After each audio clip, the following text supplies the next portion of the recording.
শিক্ষার্থী, আজ তোমাদের শেখাবো কিভাবে খুব সহজে অল্প সময়ে দুইয়ের পরিপূরক নির্ণয় করা যায়। তোমরা আমার আগের ক্লাসটি যারা দেখেছো তারা শিখেছো কিভাবে দুইয়ের পরিপূরক করতে হয়। আর দুইয়ের পরিপূরক আমরা কেন করি? কারণ একটি সংখ্যা মাইনাস না প্লাস সেটা নির্ণয় করার জন্য দুইয়ের পরিপূরক করতে হয়। তো আজ দেখাবো কিভাবে খুব সহজে এবং খুব অল্প সময়ে তোমরা দুইয়ের পরিপূরক নির্ণয় করতে পারো। দেখো, তোমাকে যদি বলা হয় যে -5-এর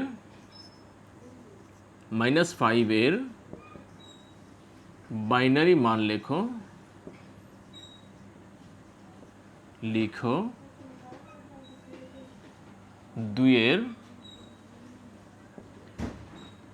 দুইয়ের পরিপূরক পদ্ধতিতে, এটা তোমাকে বলা হলো যে -5-এর বাইনারি মান লেখো দুইয়ের পরিপূরক পদ্ধতিতে।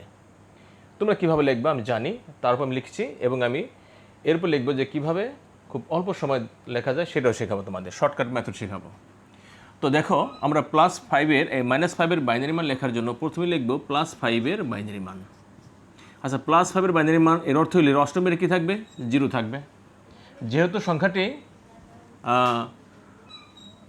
প্লাস, এই জন্য অষ্টমের 0 থাকবে। আর 5 লিখতে কী লাগে দেখো, 1 2 4 8। দেখো এখানে 4 0 আর 1 অ্যাক্টিভ করলে হয়ে যায়।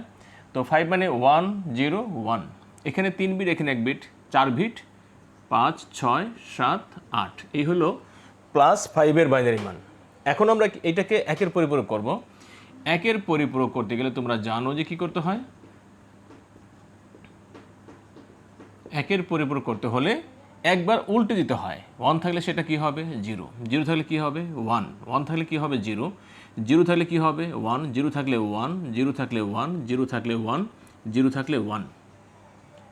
এরপর আমরা দুইয়ের পরিপূরক করব। দুইয়ের পরিপূরক, দেখো দুইয়ের পরিপূরক করার জন্য এই যে সংখ্যাটি আছে এর সাথে আমরা 1 যোগ করব। 1 যোগ করলে কী হয় দেখো, 0 আর 1 কত হয়? 1। এখানে কোনো কিছু হাতে থাকছে না থাকার ফলে এখানে কী হবে? 1-এর 1, এই 0-এর 0, 1-এর 1, এই 1-এর 1, এই 1-এর 1, 1-এর 1, 1-এর 1। আমরা যে মানটি পেলাম সেটা হলো -5-এর বাইনারি মান। এবং কোন মেথডে? দুইয়ের পরিপূরক পদ্ধতিতে। দেখো, দুইয়ের পরিপূরক পদ্ধতিতে -5-এর বাইনারি মান এইভাবে নির্ণয় করতে হয়। এখন আমি তোমাদের শেখাবো কিভাবে অল্প সময়ে এটা আমরা নির্ণয় করতে পারি। দেখো, সেটা করার জন্য প্রথমে লিখবো আমরা +5-এর বাইনারি মান। তো লেখার জন্য আমরা কি করব? দেখো উপরে লিখছি আমরা, সেটাই আমি লিখছি যে 1 0 1, অষ্টম বিট থাকবে 0 যেহেতু প্লাস সংখ্যা, এবং এখানে 3 বিট, এখানে 1 বিট, 4 বিট। এরপর আমরা আরও 4টা শূন্য দিয়ে আমরা এটাকে 8 বিট পূর্ণ করব। এই হলো +5-এর বাইনারি মান। দেখো এইটাকে আমরা কিভাবে এখন দুইয়ের পরিপূরক নির্ণয় করব এবং সেটা অল্প সময় এবং খুব দ্রুততার সহিত।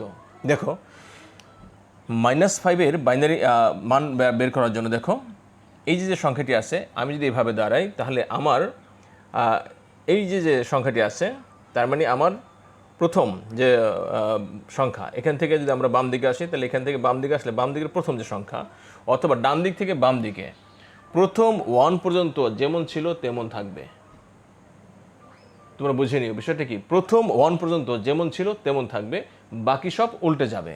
তার মানে এই যে প্রথম 1 ছিল, এই 1 পর্যন্ত যেমন ছিল তেমন থাকবে, প্রথম 1 পর্যন্ত। তার মানে 1-এর জায়গায় 1 থাকবে, বাকি সব উল্টে যাবে। 0 থাকলে কী হবে? 1, 1 থাকলে 0, 0 থাকলে 1 1 1 1 1। তাহলে আমরা যে মানটি পেলাম এইটা হইল -5-এর বাইনারি মান। কোন মেথডে? দুইয়ের পরিপূরক পদ্ধতিতে। আশা করছি তোমরা এটা বুঝতে পেরেছ। তাহলে এই যে দেখো -5-এর বাইনারি মান এবং এই যে -5-এর বাইনারি মান দুইটা কিন্তু একই। বুঝতে কি পেরেছ? হ্যাঁ, আমি আরেকটা সংখ্যা তোমাদের বের করে দেখাচ্ছি যে কিভাবে অল্প সময়ে দুইয়ের পরিপূরক নির্ণয় করা যায়। আমি এটা মুছে দিচ্ছি। ধরো তোমাকে বলা হলো যে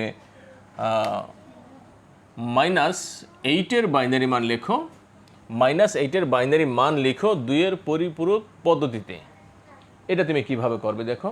এইটা করার জন্য আমরা প্রথমে নিব +8 বাইনারি মান। +8 অর্থ হলো অষ্টম বিটে থাকবে 0, আর আমাদের এখানে তোমরা জানো 8 লিখতে বাইনারিতে কী লাগে 1 0 0 0, এটা তোমরা জানো। তো এখানে 4 বিট, এখানে 1 বিট, 5 6 7 8, এ হলো +8 বাইনারি মান এবং এটা হলো +8 বাইনারি মান। এখন আমরা এটাকে 2 পরিপূরক করব। তো একটু আগে বলেছিলাম যে 2 পরিপূরক করার জন্য কি করতে হবে, প্রথম 1 পর্যন্ত যেমন ছিল তেমন থাকবে। দেখো এই পাশ থেকে প্রথম 1 পর্যন্ত যেমন ছিল তেমন থাকবে, বাকি সব উল্টে যাবে। তাহলে এখানে দেখো এখানে প্রথম 0 যেমন ছিল তেমন থাকবে, 0 যেমন ছিল তেমন থাকবে, 0 যেমন ছিল তেমন থাকবে, 1 যেমন ছিল তেমন থাকবে। প্রথম 1 পর্যন্ত যেমন ছিল তেমন থাকবে, বাকি সব উল্টে যাবে। তাহলে এটাকে মান কত, 0 ছিল, উল্টে যাবে, কি হবে 1, 0 ছিল 1, 0 ছিল 1, 0 ছিল 1। তাহলে এই যে মানটি পেলাম আমরা, এটাকে বলে -8 বাইনারি মান 2 পরিপূরক পদ্ধতিতে এবং শর্টকাট মেথডে। আচ্ছা, এইটাই যে 2 পরিপূরকের মান আমরা বুঝবো কিভাবে? আমরা যেভাবে 2 পরিপূরক তোমাদের শিখিয়েছি সেভাবে করে দেখি কি রেজাল্ট আসে।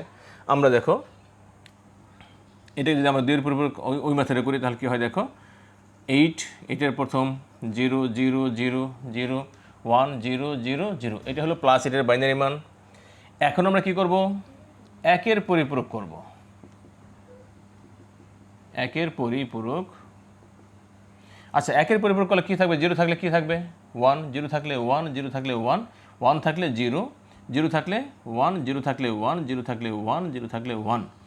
এরপর আমরা 2 পরিপূরক করার জন্য এই সংখ্যার সাথে আমরা 1 যোগ করব, তাহলে কি হবে 2 পরিপূরক হবে। দেখো এই 1 এর অন কত 2, 1 এর অন কত 2, আর এই সংখ্যার এই যে বাইনারি সংখ্যার বেজ কত 2, যদি যোগফলটা বেজের সমান হয় অথবা বেজের থেকে বড় হয় তাহলে সেটা সরাসরি নামবে না। তো এখানে 1 এর অন কত 2, 2 মানে নামবে কত, দেখো 2 নামবে না, 2 থেকে আমরা যদি 2 বিয়োগ করি কি থাকে 0 থাকে, তাহলে এখানে 0 নামবে। একবার বিয়োগ করেছি, কত না বিয়োগ করেছি একবার, কতবার মানে একবার বিয়োগ করার ফলে হাতে থাকে 1, ওই 1 আর 1 কত হয়, আবার 2 হয়ে গেল, 2 হয়ে গেলে আবার কিন্তু এই সিস্টেমে কী নামবে 0 নামবে। এখানেও হাতে 1 থাকে, ওই 1 আর 1 কত আবার 2, 2 মানে 0 নামবে, হাতে হলো 1, সেই একটা এই 0 সাথে এখানে যোগ হয়ে এখানে 1 আর 1 নামবে, আর কিছু থাকে না। মানে এই 1 এর এখানে 1 নামবে, এই 1 এর 1 নামবে, এই 1 এর 1 নামবে, এই 1 এর 1 নামবে। তাহলে আমরা যা পেলাম এটা -8 বাইনারি মান 2 পরিপূরক পদ্ধতি ব্যবহার করে। দেখো এইটা এবং এইটা সেম। তাহলে আমরা এখন সংক্ষেপে এবং শর্টকাট মেথডে 2 পরিপূরক কীভাবে নির্ণয় করতে হয় সেটা আমরা শিখে গেলাম। আশা করছি তোমরা এটা খুব ভালোভাবেই ধরতে পেরেছ, বুঝতে পেরেছ। এবার তোমাদের শেখাবো, দেখো এই যে মানটা, এই যে বাইনারি যে মানটা দেওয়া আছে, এই মানটা যদি তোমাকে দিয়ে বলে এর ডেসিমাল ভ্যালু কত বের করো 2 পরিপূরক পদ্ধতিতে, তাহলে আমরা কীভাবে বের করব? আমি একটু মুছে ফেলছি উপরে থেকে।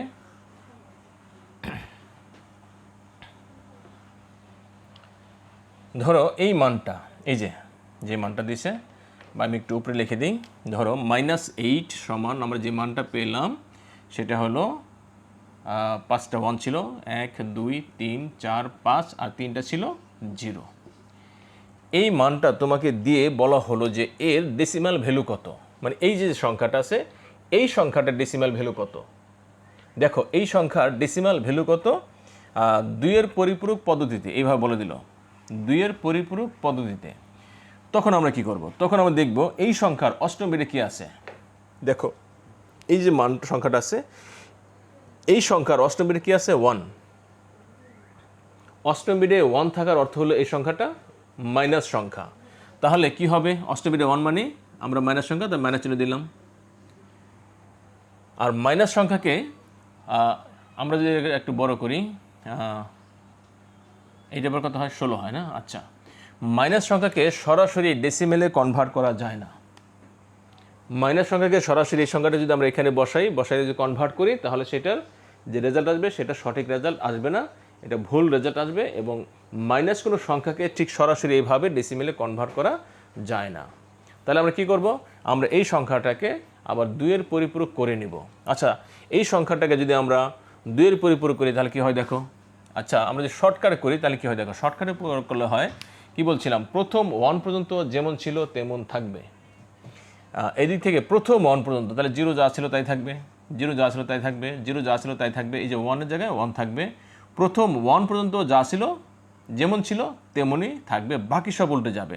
1 থাকলে 0 হবে, 1 থাকলে 0 হবে, 1 থাকলে 0 হবে, 1 থাকলে 0 হবে। তাহলে এই যে ভ্যালুটা রেজাল্টটা পেলাম আমরা, আমি এখানে মাইনাস চিহ্ন দিয়ে দিলাম। এবং এটাকে আমরা ডেসিমেলে কনভার্ট করলে কী হয় দেখো, এই সংখ্যাটাকে ডেসিমেলে কনভার্ট করলে হয় 0 0 0 1, আর বাকি যে জিরোগুলি আছে এই জিরোগুলি আর দেওয়ার প্রয়োজন নেই। তাহলে এখানে শুধু 1, 8-এর নিচে 1 অ্যাক্টিভ আছে, তার মানে এই পুরো রেজাল্টের মান কত আসলে 8। তাহলে আমরা এখানে চিহ্ন দিলাম 8, আগে ছিল মাইনাস পরে 8, তার মানে বোঝা গেল এই সংখ্যাটার ডেসিমেল ভ্যালু কত, -8। আশা করছি তোমরা বুঝতে পেরেছো, কোন একটা 2-এর পরিপূরক করা সংখ্যাকে যদি তোমাকে বলা হয় যে ডেসিমেল ভ্যালু কত বের করো, তাহলে কিভাবে বের করবে সেটা তোমরা ধরতে পেরেছো। তো ধন্যবাদ, আজকে এ পর্যন্তই, ভালো থাকবে।